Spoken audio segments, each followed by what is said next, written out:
Edwards Deming, the guy who rebuilt Japanese manufacturing, says something that should haunt every CHRO. 94% of problems in organizations are system driven. Only 6% are actually people problems. The Work Institute's 2024 retention report found that 75% of voluntary turnover is preventable. 3 out of 4 departures did not have to happen. And yet, organizations are spending their energy on the 6% while ignoring the 94.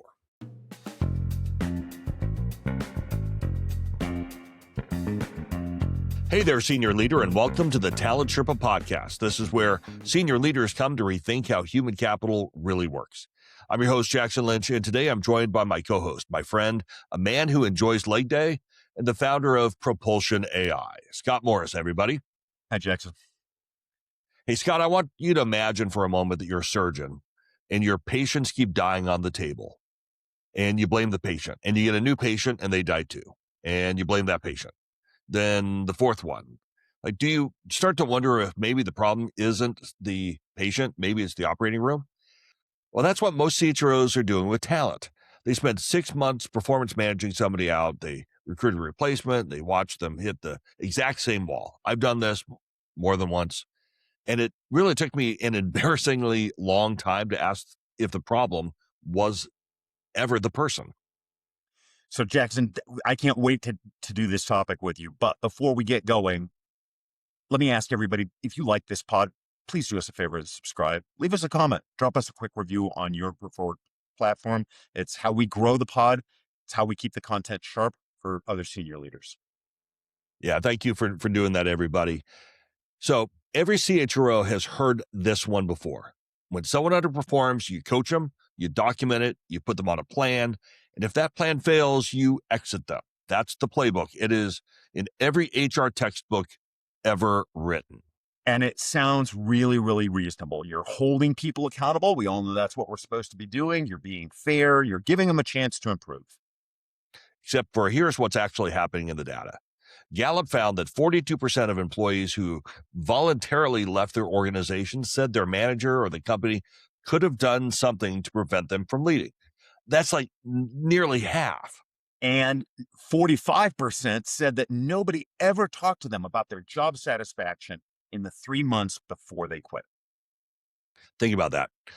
We have all this infrastructure around performance management, and nearly half the people who leave say that we could have kept them if we had bothered to ask the right questions. But here's what we're going to talk about today. Edwards Deming, the guy who rebuilt Japanese manufacturing, says something that should haunt every CHRO. 94% of problems in organizations are system driven. Only 6% are actually people problems. And just like I'm doing right now, we all nod when we hear that stat. We do. We all love that quote. We put it in our slide decks. And then we go right back to building performance improvement plans. That's exactly right. The Work Institute's 2024 retention report found that 75% of voluntary turnover is preventable. 3 out of 4 departures did not have to happen. And yet, organizations are spending their energy on the 6% while ignoring the 94. And so let's make this painfully obvious, Jackson. We're not saying that individual accountability doesn't matter. We're saying that most of what we call individual failure is actually a system failure wearing a name tag. I once had a CEO ask me why we kept churning through sales leaders, third one in 18 months. My first instinct was to say that we needed better interview questions or a job design. He looked at me and said, or maybe we need to look at what we're asking them to do. And then thankfully, this is a long time ago because I felt like a real idiot because he was 100% correct. And you know, that shift in thinking is what this episode is all about. Not whether people matter, but where we aim our energy when things go wrong. So let's call out a few of the faulty assumptions that I think get leaders stuck. So the first one is we need to hold people accountable for results. Like we've all said that. The assumption underneath it is that individual performers control the variables that determine their success. Now, the idea is good here, but you're right. The assumption is really bad. Research shows that about 70% of variance in team engagement relates to managers themselves. And when you trace back most performance problems back to their source, you find things like structures and resource allocations and unclear expectations and incentive misalignment if you're looking for those things. The person in the role is often operating rationally, but within a system that makes failure likely. Holding them accountable for system design choices that they didn't make, it's theater. It's not management. Let me take us to the second assumption. A good performer can succeed anywhere. Now here, the underlying assumption is that talent is portable and it's independent of context. Look, I will plead guilty to believing this assumption is valid for way too many years, but the reality is it's not. A role that burns through people, like 3 people in 18 months, it's not a talent problem. It's a role design problem. It's a clarity problem. And there's some other exogenous impacts that are impacting it, right? And think about the math here. SHRM has said that replacing a leader or a manager costs 200% of what you're paying them. If it's a technical role, it's like 80%. And if you keep on paying that cost for the same position, you have built a job that only works if you hire superheroes. And here's the thing about superheroes. They don't scale. They don't transfer. They don't survive turnover. Ultimately, this becomes a planning error. It's not a talent strategy. Okay, here's a third one, and it's one of my favorite topics. I know you and I think about this a little differently, but here it goes anyway. I think the third assumption is that PIPs help underperformers improve.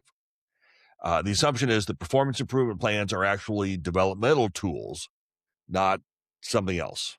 What do you think? Well, I think we only think about it differently slightly because I think it's right. Right? Most organizations use PIPs as documentation for termination, not for genuine development, even though they should. And you know what? Employees know it. Lattice did research that shows 67% of employees say that their performance evals are based on their manager's subjective observations and not specific metrics. When the plan is vague and the outcome is predetermined, then you wind up spending 6 months on paperwork while the actual system problem that's causing the poor performance persists. Your replacement in that role is going to hit the exact same wall. Let me give you the next one, Jackson. High turnover means we need to hire better. Now, the underlying assumption of this one is that the recruiting function is the lever for retention. Yeah. Look, Second Talent found that 71% of voluntary turnover stems from poor management. This is the same data that you saw on First Break All the Rules back in the day from the Gallup organization. Like, at some point, we just need to accept that it is not anything other than the managerial capability. It's not bad hires. It's bad systems, bad leaders that produce bad management outcomes. So you can upgrade your ATS, you can improve your sourcing, you can write better job descriptions using Propulsion AI. None of that is actually going to fix the structural problem on how the work gets done. Okay, and here's the last one. Fixing individuals is faster than fixing systems. Now, this one has a little bit of specious beauty to it. It's deceptively attractive. And the assumption is that people problems are concrete and actionable, and system problems are abstract and slow. What do you think? Why we keep going to the stuff that doesn't work? Because it feels good. It feels like action, but the math doesn't work. Look, a PIP takes, 3 to 6 months? Recruiting a replacement is going to take you another 90 days. Onboarding and getting people to full productivity, probably another 6 months. I think it's actually the stats a little bit more than that. That's like 15 months, even if we're generous, of fully loaded costs for one role. And the system that drove them out to begin with, redesigning that system, a broken handoff, process takes 6 weeks, a fraction of the money. But we default to fixing the people problem because it feels like we're doing something. It feels like action. But if you're solving the wrong problem, then activity isn't progress. And Scott, that last one is a killer. And if you want to learn more about it, I did a podcast about 4 or 5 months ago called HR at the Speed of the Business. And we talked a lot about how we use agile methodologies to fix things. Because here's the reality. We spend 15 months and $500,000 on theater while the system that created the failure keeps on running. And by the way, it's also one of the reasons why you need to have speed to impact as one of your 5 key measures. It captures this. Time to fill never will. Because at the end of the day, from my view, and I get a little passionate on this topic, it's a capital allocation failure. It's not a people strategy. Yeah. You know, you and I have both worked in manufacturing environments, and you mentioned Edward Deming earlier. You know, Deming put it this way: a bad system is going to beat a good person every single time. If your system makes failure likely, then you're going to keep finding people to blame until you run out of people. So I think we've identified what the problems are. So let's move forward and think about how we can reframe this a little bit. How do we move from fixing people to fixing systems? I think we should think about it as a 4-question diagnostic. Before you put anyone on a plan, before you start recruiting, run through these questions. First one is the pattern question. Is this the first time the role has failed to deliver? Why do you think that's important? Well, because it changes everything. When somebody underperforms, the instinct is to ask what's wrong with that person. But the better question is, how many people have failed in this role before? Now, what I think you ought to do is keep a failure log instead of just a people log. And what I mean by that is every time somebody struggles or exits, you need to document the role context. How many people failed before?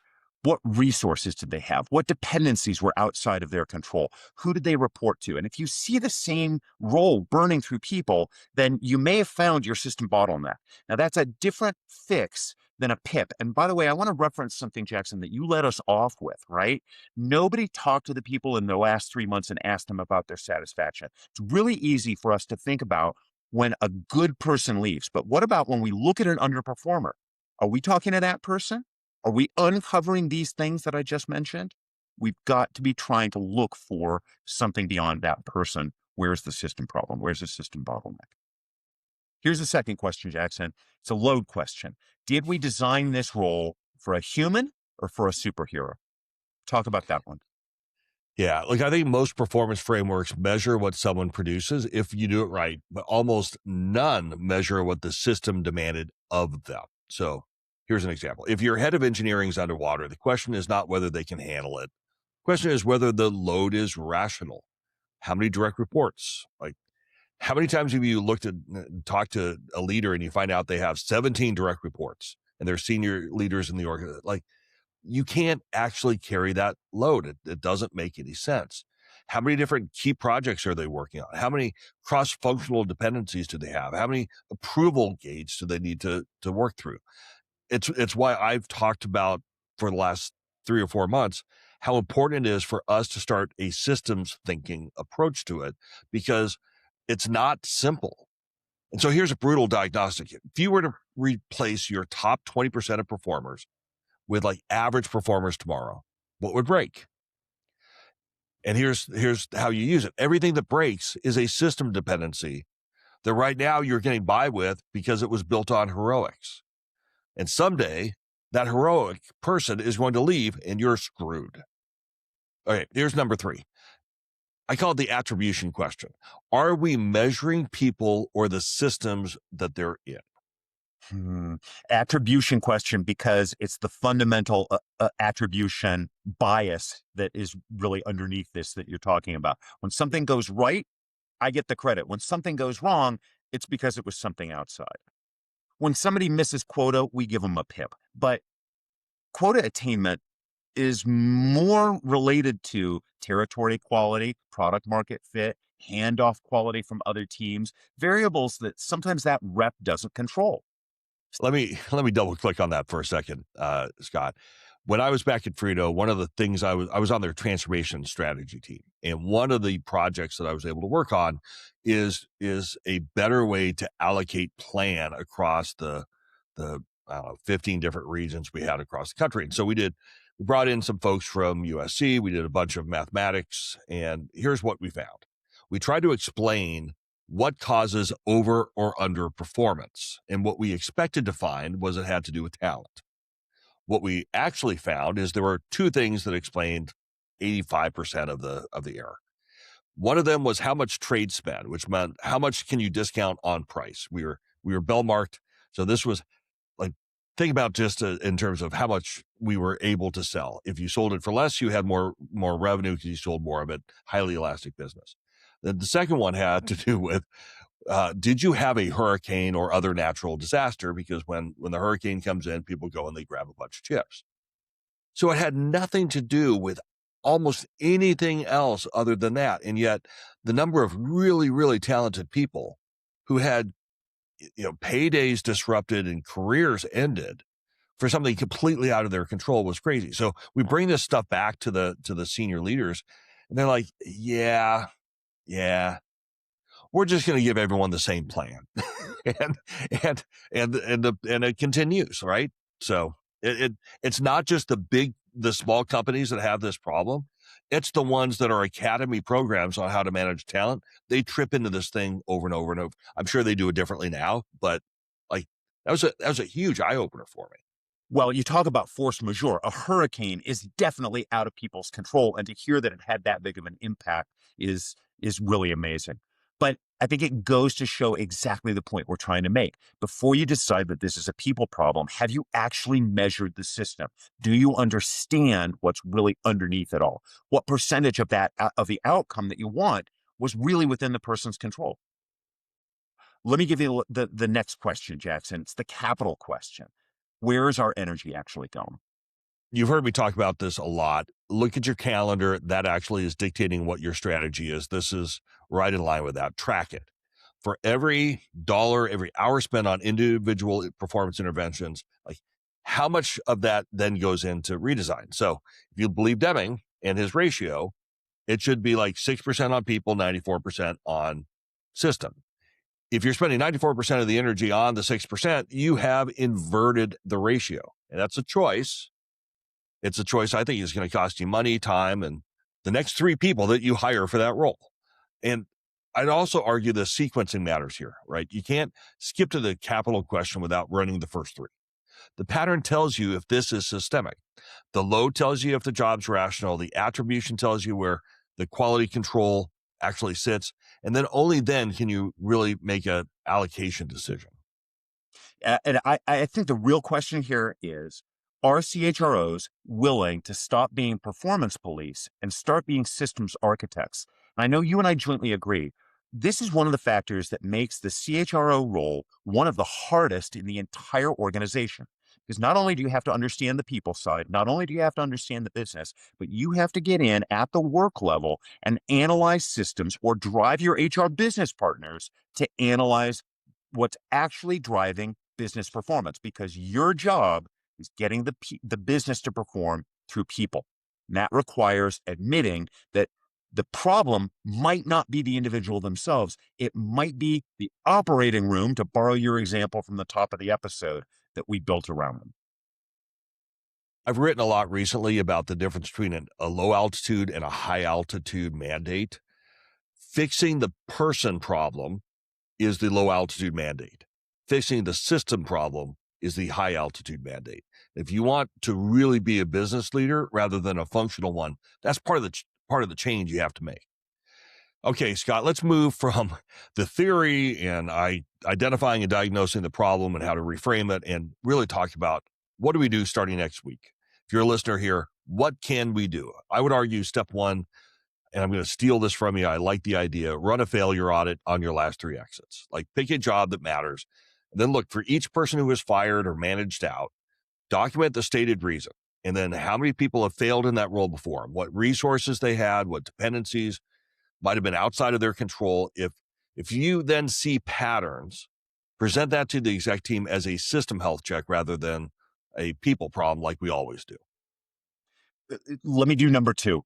Build a system load assessment and do it for your top 20 roles. We talk a lot on this pod about A players and roles that have outsized impact. If you know what those roles are that have outsized impact, you have to focus on them. For each role, map the incoming demand, map the number of direct reports, the number of projects that they have to contend with, the cross-functional dependencies, the approval gates maybe. If any role is consistently over capacity, there's a system design problem that you have to fix before you hire the next person into that role. Yeah. And when you do, I think you also then have to start changing how you frame the performance conversations. That's number 3. The next time a leader comes to you complaining about somebody's performance, your first response should be, walk me through what this person is being asked to do and what they have to do it with. And And in the conversation, use questions to force the diagnostic conversation before you jump into the people solution, and teach your teams how to go do that. Half the time, they're going to realize halfway through the conversation that they've set someone up to fail. And by the way, if they don't see it, that's important information that you should have about their capabilities as a leader too. To do a variant of that one, I think you need to zoom out and start logging every PIP and every termination and every role that takes more than 6 months to fill, but do it with purpose. And the purpose is to have a different voice in the debate. You want to calculate the fully loaded cost. SHRM says that replacing leaders costs about 200% of that individual's salary. You want to show these numbers to your CEO quarterly, but you're going to make it a capital allocation conversation. And here's what that sounds like. We're spending about $1.2 million cycling through our last 3 VPs of sales, when we could have spent $200,000 redesigning the go-to-market handoffs. Which investment would you rather make next time? That's the conversation you want to have. That's the altitude that you want to be at. That is 100% the high altitude. And here's the last one. Pick one broken system. Think about how to apply agile technology to fix it. And you can do that this quarter. It's like, get the people in the room, give them the autonomy, dive in, let them make decisions and make it better quickly. That's not the same thing as a transformation. It's not a multi-year initiative. Find a system that's causing you visible pain.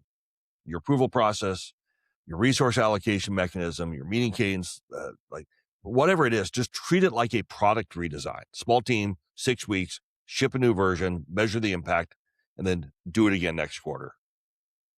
I know we like to keep this to 4 to 5 normally, but I'm going to add a 6th point on this one. And that is run stay interviews before exit interviews. And don't just do it with good people. Do it with people that you think are underperforming. Gallup found that 45% of people who quit said nobody discussed their job satisfaction 3 months before they left. Sometimes their job dissatisfaction is they're working within a system that they know is broken. Don't wait until someone's leaving to ask what's wrong. Ask now. Ask quarterly. Build a system for capturing friction before it becomes turnover. I love that last one. It does make me uncomfortable because it might make you hear things you don't want to hear. But I had a listener that called me yesterday on this very point because they were trying to diagnose why they had a turnover issue. And the person called me and said, which by the way, anyone who ever wants to call or text, inside of the show notes, there's like a little button you can push and then it goes right to us. We can talk about stuff. It's really fun. Anyway, they called and they said they had gone and had like a 98-page, I'm making that up, I'm exaggerating, but tons and tons and tons of questions to figure out what's going on. And what this person did is, from listening to our podcast, they said, how about we scrap all of it and we just ask, I know what is expected of me at work. And so I'm looking forward to hearing, Daniel, how that went forward. But like, that's the kind of stuff that you go easy, you go simple, you're going to hear stuff. As you guys know, there are 2 parts to it. Are my boss and I aligned, and are my process peers and I aligned? If you fix both of those issues, everything else gets a lot easier. And I think that's great. So you're going to hear the problems eventually, back to the initial point, but you can hear them while they're on payroll and you can hear them in the exit interview. I think that's a choice that you can make. All right, senior leaders, here is your Talent Sherpa summary. I know it's your favorite part of the show. It's when you get to hear the musings of Scott Morris, Renaissance man, and today is no different. As he always says, insanity is hiring the same role 4 times and expecting a different result.